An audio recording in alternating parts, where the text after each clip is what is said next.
Chris Gavin with Hunt to Eat, and in this video I'm going to show you how to make wild turkey and rice soup. Alright, let's line up our ingredients.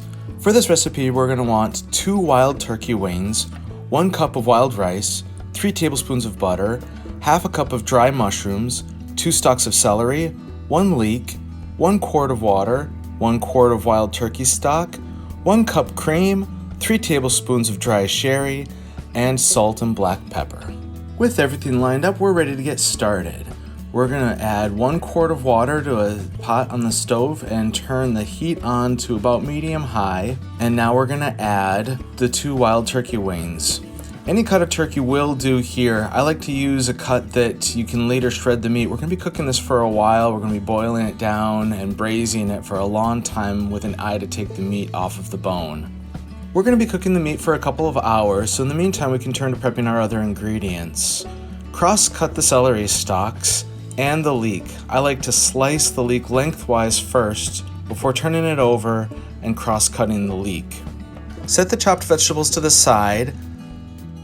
Now we're going to melt 3 tablespoons of butter in a saucepan on a stove top on a medium setting. Once the butter is melted, we're going to take the chopped vegetables and put them into the saucepan with the butter. Our goal here is to get the vegetables nice and soft. We're not looking to caramelize them. We're just going to stir them in the butter until they're nice and soft. Once the veggies are soft, we're going to turn off the heat. Once the turkey is done cooking, we're going to remove it from the water that it's been braising in and put it on a plate. We're going to let it cool down so that we can handle it and take the meat off of the bones. While the meat is cooling, we're going to add 2 quarts of wild turkey stock to the quart of water that the turkey was braising in.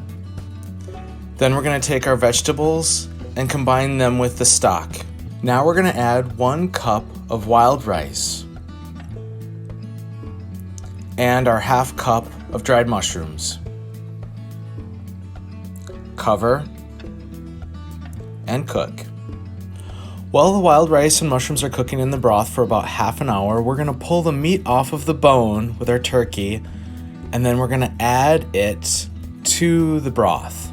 Then we're going to add 1 cup of cream. Next up is the salt. Aim for 1 to 2 tablespoons depending on how salty the stock you used is. And then we're going to add 3 tablespoons of dry sherry. This is a very important ingredient. It really makes this recipe sing. Black pepper to taste, and now we're ready to stir and combine all our flavors in our stock pot. Once we've thoroughly mixed our ingredients, we're going to cover and cook it for about another 5 to 10 minutes to let the flavors meld together. Once you let it cook for a few more minutes covered, our wild turkey and wild rice soup is ready to serve. Shown here with a side of sourdough biscuits. Enjoy!